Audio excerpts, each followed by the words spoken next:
வணக்கம் சார். வணக்கம் மேடம். எப்படி எப்படி இருக்கீங்க? இருக்கீங்க சார்? நல்லா இருக்கீங்க. நல்லா இருக்கேன் சார்.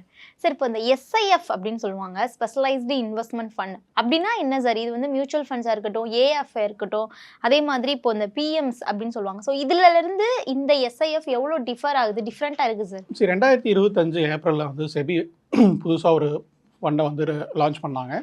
அந்த ஃபண்டு தான் வந்து எஸ்ஐஎஃப், அதாவது ஸ்பெஷலைஸ்டு இன்வெஸ்ட்மெண்ட் ஃபண்டுன்னு சொல்கிறது. ஸோ இது வந்து மியூச்சுவல் ஃபண்ட் கம்பெனிஸ் ரன் பண்ணுற ஒரு ஃபண்டு தான், பட் மியூச்சுவல் ஃபண்ட் கிடையாது. அந்த கான்செப்டை நார்மலாக மியூச்சுவல் ஃபண்டில் பார்த்தீங்க அப்படின்னா நம்ம எஸ்ஐபியாக இருந்தால் 1000 ருபீஸ்லேருந்தும் லம்சம்னா 5000 ருபீஸ்லேருந்து இன்வெஸ்ட்மெண்ட்ஸ் பண்ணலாம். அதுக்கு அப்பர் லிமிட் எதுவும் கிடையாது. பட் அதை தாண்டி அடுத்த வேறு ஏதாவது ஆல்டர்னேட்டிவ் ப்ராடக்ட் நம்ம இன்வெஸ்ட் பண்ணணும் அப்படின்னு பார்த்தா நமக்கு இருக்கிறது பிஎம்எஸ்ன்னு சொல்கிற போர்ட்ஃபோலியோ மேனேஜ்மெண்ட் சர்வீசஸ்.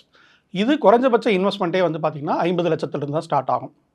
அதுக்கு அடுத்து ஆல்டர்னேட்டிவ்னு பார்த்தீங்கன்னா ஆல்டர்னேட்டிவ் இன்வெஸ்ட்மெண்ட் ஃபண்ட்ஸ்னு சொல்கிறது, இது குறைஞ்சபட்சம் 1 crore இருந்தால் தான் இன்வெஸ்ட் பண்ண முடியும். ஸோ இதனால் என்ன ஆகுது மார்க்கெட்டில் அப்படின்னு வந்து பார்த்தீங்கன்னா, மியூச்சுவல் ஃபண்டில் இன்வெஸ்ட் பண்ணிட்டு இருக்கவங்க அடுத்த ஆல்டர்னேட்டிவ் போகணும்னா 50 லட்சம் இருந்தால் தான் போக முடியுங்கிற ஒரு சூழ்நிலை இருக்குது. அதனால் முதலீட்டாளர்கள் வந்து மார்க்கெட்டில் அன்ரெகுலேட்டடாக வந்து அதிக வட்டிக்கு ஆசைப்பட்டு அன்ரெகுலேட்டட் ஃபண்ட்ஸில் வந்து இன்வெஸ்ட் பண்ண ஆரம்பிக்கிறாங்க. ஸோ இந்த கேப்பை ஃபில் பண்ணுறக்காக தான் செபி வந்து இந்த எஸ்ஐஎஃப்னு சொல்கிற இந்த ஃபண்டை லான்ச் பண்ணாங்க. இதில் குறைஞ்சபட்ச இன்வெஸ்ட்மெண்ட் அமௌண்ட் 10 லட்ச ரூபா இருந்தால் நம்ம ஸ்டார்ட் பண்ணலாம். ஸோ இந்த கேப்பை ஃபில் பண்ணுறதுக்கு தான் இந்த ஃபண்டு வந்து லான்ச் பண்ணியிருக்காங்க. Okay sir. சார் இப்போ என்னோட நெக்ஸ்ட் கொஷினே அதான், எவ்வளோ இன்வெஸ்ட்மெண்ட் பண்ணலாம் அப்படின்னு சொல்லிட்டு. ஸோ எஸ்ஐபியில் ஹை நெட்ஒர்த் இன்வெஸ்டர்ஸ் மட்டும்தான் இன்வெஸ்ட்மெண்ட் பண்ணணுமா, இல்லை எக்ஸ்பீரியன்ஸ் இருக்கிற ரீட்டைல் இன்வெஸ்டர்ஸ்க்கும் இது எவ்வளோ யூஸ்ஃபுல்லாக இருக்கும் சார்? ஓகே, இது வந்து ரீட்டைல் இன்வெஸ்டருக்கான ஒரு ஃபண்ட் ஆப்ஷனாக இருக்காது. ஏன் அப்படின்னா குறைஞ்சபட்ச முதலீட்டு தொகையே வந்து 10 லட்ச ரூபா. அப்படிங்கிறப்ப வந்து ஒரு 1 லட்சம் 2 லட்சம் இன்வெஸ்ட் பண்ணுற மியூச்சுவல் ஃபண்ட் இன்வெஸ்டர்ஸ் இதில் வர முடியாது. இது ஒரு பெரிய செட்பேக் இதில். ஆனால் எங்கிட்ட 10 லட்ச ரூபா பணம் இருக்குது, நான் 50 லட்ச ரூபா கொடுத்து பிஎம்எஸில் இன்வெஸ்ட் பண்ணுறதுக்கு பொதுவாக நான் அதுக்கு ஆல்டர்னேட்டிவாக வந்து எஸ்ஐஎஃப்பில் பண்ணலாம். நான் ஒரு ரீட்டைல் இன்வெஸ்டராக இருந்து எங்கிட்ட 10 லட்ச ரூபா பணம் இருந்து எனக்கு எக்ஸ்பீரியன்ஸும் இருக்குது மார்க்கெட்டில் அப்படின்னா எஸ்ஐஎஃப்பில் தாராளமாக நீங்கள் இன்வெஸ்ட் பண்ணலாம். சார், இப்போ நார்மல் மியூச்சுவல் ஃபண்டில் செய்ய முடியாத என்ன மாதிரியான இன்வெஸ்ட்மெண்ட் ஸ்ட்ராட்டஜியெல்லாம் இந்த எஸ்ஐஎஃப்பில் பண்ணலாம் சார்? சூப்பர். இப்போ நார்மலாக மியூச்சுவல் ஃபண்ட் எப்படி ஒர்க் ஆகும்னா, ஒரு ஃபண்ட் மேனேஜர் ஒரு ஸ்டாக்கை வாங்குவார், வாங்கி ஹோல்டு பண்ணிவிட்டு அது ப்ராஃபிட்டில் வந்தால் விற்பார். ஸோ இதுதான் வந்து மியூச்சுவல் ஃபண்டில் நடக்கும். பட் இங்கே வந்து பார்த்தீங்கன்னா ஷார்ட் செல்லிங்கிறது, அதாவது நான் மார்க்கெட் இறங்குறப்போ விற்றுட்டு அதுக்கப்புறம் பை பண்ணுற ஆப்ஷன்ஸ் வந்து எனக்கு இங்கே கிடையாது. ஃபியூச்சர்ஸ் அண்ட் ஆப்ஷன்ஸ் சொல்லணும் அப்படின்னா ஃபியூச்சர்ஸ் அண்ட் ஆப்ஷன்ஸ் வந்து நம்ம மியூச்சுவல் ஃபண்ட்ஸில் பண்ண முடியாது. பட் எஸ்ஐஎஃப்பை பொறுத்த வரைக்கும் நம்ம என்ன அப்படின்னா, செபி அப் டு 25% வரைக்கும் நம்ம ஷார்ட் செல்லிங் அப்படிங்கிற ஃபியூச்சர்ஸ் அண்ட் ஆப்ஷன்ஸில் ட்ரேட் பண்ணுறதுக்கான ப்ரொவிஷன்ஸ் கொடுத்துருக்காங்க. அதனால் மார்க்கெட்டில் டவுன் சைடு ரிஸ்க்கை நல்லாவே பெட்டராக நம்ம வந்து கவர் பண்ணலாம். சார், அதே மாதிரி இப்போ இந்த எஸ்ஐஎஃப்பை பொறுத்தவரையும் நல்ல ஃப்ளெக்சிபிலிட்டியாக இருக்கும் அப்படின்ற மாதிரி சொல்கிறாங்க, ஃப்ளெக்சிபிலிட்டி அதிகம் அப்படின்ற மாதிரி. So at the same time investors தெரிஞ்சுக்க வேண்டிய ரிஸ்க்குனா இதில் என்ன சார் இருக்குது? இதில் ஃப்ளெக்சிபிலிட்டின்னு நம்ம சொல்கிறது என்ன அப்படின்னா, ஃபியூச்சர் அண்ட் ஆப்ஷன்ஸில் வந்து இந்த நம்ம பணம் வந்து இன்வெஸ்ட் ஆகும்.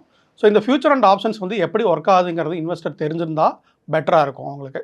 இது தெரியாமல் அவங்க இன்வெஸ்ட் பண்ணாங்க அப்படின்னா இதில் இருக்க அந்த ஃப்ளெக்சிபிலிட்டினால் சம்டைம்ஸ் ஃபண்ட் மேனேஜர்னால் வந்து மார்க்கெட்டுக்கு கணிக்க முடியாமல் ஏதாவது தவறுகள் நடக்கிறப்போ வந்து இந்த ஃபண்ட் லாஸ் ஆகிறதுக்கான பாசிபிலிட்டிஸ் இருக்கும். ஸோ அதை வந்து அவங்க பெட்டராக அண்டர்ஸ்டாண்ட் பண்ணி ஒரு எக்ஸ்பீரியன்ஸ்டு இன்வெஸ்டராக இருக்காங்க, ஃபியூச்சர்ஸ் அண்ட் ஆப்ஷன்ஸ் எப்படி ஒர்க் ஆகுதுன்னு தெரிஞ்சிருக்கு அப்படின்னா அவங்க தாராளமாக இதில் இன்வெஸ்ட் பண்ணலாம். சார், இப்போது எஸ்ஐபி வந்ததுனால இந்தியாவில் இன்வெஸ்டர்ஸ் மார்க்கெட்டுக்கும் அசட் மேனேஜ்மெண்ட் இண்டஸ்ட்ரிக்கும் என்ன மாதிரியான பெரிய சேஞ்சஸ்லாம் வரலாம் சார்?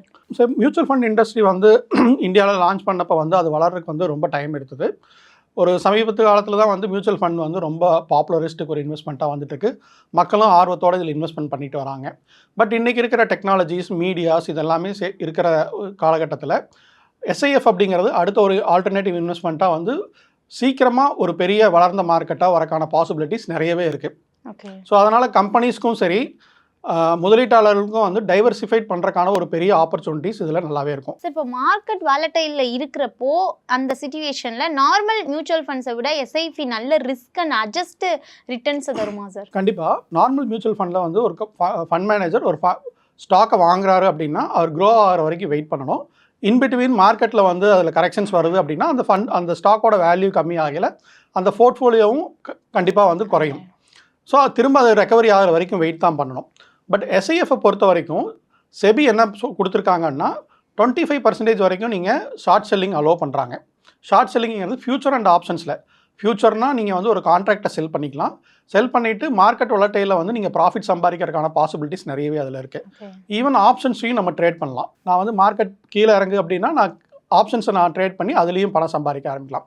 ஸோ மார்க்கெட் மேலே போனால் தான் எனக்கு வந்து ப்ராஃபிட் அப்படிங்கிறது இல்லாமல் மார்க்கெட் ஒலட்டைலாக இருக்குது, மார்க்கெட் டவுனில் கீழே இறங்குது அப்படின்னா என்னால் அதுக்கும் இங்கே ப்ரொவிஷன்ஸ் இருக்குது, நான் ஈஸியாக வந்து ப்ராஃபிட்டை மேக் பண்ண முடியும். சரி, இப்போ இந்த எஸ்ஐஎஃப்பை பொறுத்த வரையும் ஒருத்தட்ட இப்போ 10 to 20 lakhs இருக்குது அப்படின்னா அவர் இன்வெஸ்ட்மெண்ட் பண்ண ரெடியாக இருந்தார் அப்படின்னா அந்த போர்ட்ஃபோலியோவில் எஸ்ஐஎஃப்க்கு எவ்வளோ அலோகேஷன் கொடுக்கணும் சார்? சரி, நீங்கள் ஆல்ரெடி வந்து நான் மியூச்சுவல் ஃபண்ட்ஸில் நிறைய இன்வெஸ்ட் பண்ணியிருக்கேன். என்னோடய போர்ட்ஃபோலியோ மியூச்சுவல் ஃபண்டில் ஒரு சைஸபிள் அமௌண்ட் இருக்குது அப்படின்னா இப்போ இருக்கிற காலகட்டத்தில் 10% வந்து நீங்கள் எஸ்ஐஎஃப்க்கு அலோகேஷன்ஸ் வந்து தாராளமாக கொடுக்கலாம். சரி, இன்னும் 5 to 10 இயர்ஸில் வந்து ஆஃப்லூன் இன்வெஸ்டர்ஸ்க்கு எஸ்ஐபி தான் ஒரு ப்ரிஃபர்டு வெல்த் கிரியேஷன் ஆப்ஷனாக சேஞ்ச் ஆகுமா சார்? அதுக்கு என்ன மாதிரியான ரீசன்லாம் இருக்கும்? நார்மலாக மியூச்சுவல் ஃபண்ட்ஸில் வந்து பார்த்தீங்க அப்படின்னா லாங்குன்னு சொல்லுவோம், பை பண்ணி செல் பண்ணுற ஸ்ட்ராட்டஜி மட்டும்தான் அதில் ஒர்க் அவுட் ஆகிட்டு இருக்கும். அதனால் டவுன் சைடு மார்க்கெட்டில் ரிஸ்க்கை வந்து நம்மளால் கண்ட்ரோல் பண்ண முடியாமல் இருக்கும். பட் எஸ்ஐஎஃப் பொறுத்த வரைக்கும் இங்கே ஷார்ட் பொசிஷனும் நம்ம வந்து ஹோல்டிங் பண்ணலாம் அப்படிங்கிறதுனால டவுன் சைடு மார்க்கெட்டை ரொம்ப ரிஸ்க்கை மேனேஜ் பண்ணுறதுனால நமக்கு ப்ராஃபிட்டும் ஜென்ரேட் ஆகும், அதே சமயத்தில் ரிஸ்க்கும் நல்லாவே மேனேஜ் ஆகும். ஸோ அப்படி இருக்கிற காலகட்டத்தில் வந்து இன்வெஸ்டர்ஸ் வந்து ரிஸ்க்கை கம்மி பண்ணி ரிட்டர்னை வந்து அதிகப்படுத்துறதுக்கு என்ன ஆப்ஷன் பார்க்குறப்போ ஃப்யூச்சரில் எஸ்ஐஎஃப் வந்து ஒரு பெரிய இன்வெஸ்ட்மெண்ட் டூலாக வந்து இருக்கும். சரி, இப்போது அதர் இதில் வந்து இன்வெஸ்ட்மெண்ட் பண்ணியிருப்பாங்க. ஸோ அந்த ஒரு எக்ஸ்பீரியன்ஸ் இருந்தால் தான் இதில் இன்வெஸ்ட்மெண்ட் பண்ண முடியுமா சார் எஸ்ஐஎஃப்பை பொறுத்த வரையும்? ஓகே, நார்மலாக என்னோட கிளைண்ட்ஸுக்கு நான் சொல்கிறது எல்லாமே பேசிக்காக நீங்கள் இன்வெஸ்ட் பண்ணுற ப்ராடக்ட் வந்து எப்படி ஒர்க் ஆகுதுங்கிறத அடிப்படையை நீங்கள் தெரிஞ்சு வச்சுக்கிட்டீங்க அப்படின்னா உங்களுக்கு ரிஸ்க்கை மேனேஜ் பண்ணுறதுக்கு ஹெல்ப் பண்ணும். ஸோ அதே மாதிரி தான் இந்த ப்ராடக்ட்டுக்கும் அந்த எஸ்ஐஎஃப் வந்து எப்படி ஒர்க் ஆகுது அப்படிங்கிறத நீங்கள் நல்லா தெரிஞ்சுக்கிட்டீங்க அப்படின்னா ஃப்யூச்சரில் அதில் இருக்கிற ரிஸ்க்கை வந்து நம்ம எப்படி வந்து ஓவர் கம் பண்ணலாம் அப்படிங்கிறதுக்கு நமக்கு தெரியும். ஸோ அதன் மூலிமா வந்து நம்ம ப்ராஃபிட் சம்பாதிக்கிறதுக்கு நல்ல வாய்ப்பாக இருக்கும். சார், இப்போ எஸ்ஐஎஃப் பொறுத்தவரையும் எவ்வளோ பர்சன்டேஜ் ரிட்டர்ன்ஸ் தரும் சார்? நார்மலாக வந்து மார்க்கெட் ஓரியன்ட் ப்ராடக்ட்டில் வந்து நம்மளால் வந்து ரிட்டர்ன்ஸை வந்து கேரண்டீடே பண்ண முடியாது. பட் ஒரு இன்வெஸ்டர் வந்து எவ்வளோ நாள் அந்த இன்வெஸ்ட்மெண்ட்டை ஹோல்டு பண்ணுறாரு, எவ்வளோ வருஷம் வரைக்கும் அந்த இன்வெஸ்ட்மெண்ட்டை தொடர்றாருங்கிறத பேஸ் பண்ணி மார்க்கெட் கண்டிப்பாக ஒரு ரீசனபிள் இன்வெஸ்ட்மெண்ட் ரிட்டர்னை வந்து அவங்களுக்கு கொடுக்கும். Okay sir. சார், இப்போ இந்த எஸ்ஐஎஃப் பொறுத்தவரையும் யாருக்கு ரொம்பவே சூட்டபிளான ஒரு ஆப்ஷனாக இருக்கும்? நார்மலாக உங்களுக்கு இப்போ நான் எடுத்தோன்னே நான் எஸ்ஐஎஃப்பை வந்து இன்வெஸ்ட்மெண்ட் பண்ணலாமா? ஏன்னா நான் அதர் இதில் எதுலேயுமே இன்வெஸ்ட்மெண்ட் பண்ணல. நான் ஃபஸ்ட்டு எடுத்தோன்னே அந்த எஸ்ஐஎஃப்க்கு என்கிட்ட 10 lakhs இருக்குது அப்படின்னு நான் இன்வெஸ்ட்மெண்ட் பண்ணேன். இதுனா எனக்கு என்ன மாதிரியான ரிஸ்க் இருக்கும்? அட் த சேம் டைம் நான் என்ன மாதிரியான விஷயங்களை முன்னாடி தெரிஞ்சுக்கிட்டு வரணும்?